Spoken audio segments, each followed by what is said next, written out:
தென் தமிழ் நேயர்களுக்கு வணக்கம். பிரேம புஸ்தகம் என்ற தெலுங்கு படத்தில் நடித்திருந்த நடிகர் அஜித்குமார் வாய்ப்புக்காக காத்திருந்தார். அதே காலத்தில் இளம் இயக்குனர் செல்வா எஸ்பிபியை வைத்து தலைவாசல் என்னும் தனது முதல் படத்தை இயக்கி வெற்றி பெற்றார்.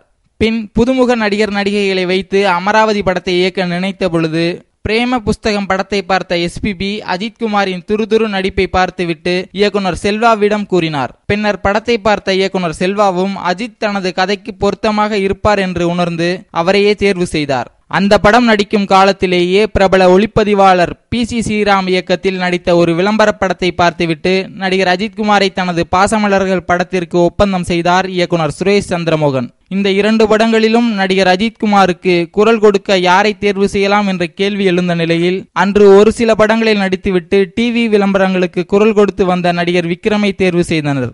தமிழில் நடிகர் அஜித்குமாரின் முதல் 2 படங்களும் விக்ரமின் குரலிலேயே வெளியானது என்பது குறிப்பிடத்தக்கது. முதல் படத்திலிருந்தே தனது கதாபாத்திரத்திற்கு தானே குரல் கொடுக்க வேண்டும் என்று போராடி வந்தார் நடிகர் அஜித்குமார். ஆனால் இன்று இவர் திரையில் வசனம் பேசும் பொழுது என்ன வார்த்தை பேசுகிறார் என்பது திரையரங்கில் உள்ளவர்களின் காதில் விழாத அளவிற்கு ரசிகர்கள் இவரை கொண்டாடுகிறார்கள் என்பது குறிப்பிடத்தக்கது. தான் நடித்த ஒரு சில படங்களும் தோல்வியுற்றதால் வருமானத்திற்காக தனக்கு கிடைத்த அனைத்து டப்பிங் வேலைகளையும் செய்து வந்தார் நடிகர் விக்ரம். அஜித் படங்கள் மட்டுமின்றி காதலன், மின்சார கனவு படங்களில் பிரபுதேவாவிற்கும், காதல் தேசம், கண்டுகொண்டேன் படங்களில் நடிகர் அப்பாஸிற்கும் குரல் கொடுத்துள்ளார் நடிகர் விக்ரம்.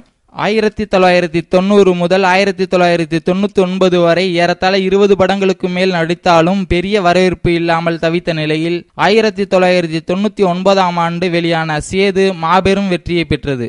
இன்று அவர் தில், தூள், சாமி, பிதாமகன், அருள், அந்நியன், தெய்வ திருமகள், இருமுகன் என நடிப்பின் பல்வேறு பரிமாணங்களில் தோன்றி நடிப்பின் சிகரம் தொட்டுள்ளார் என்பது குறிப்பிடத்தக்கது.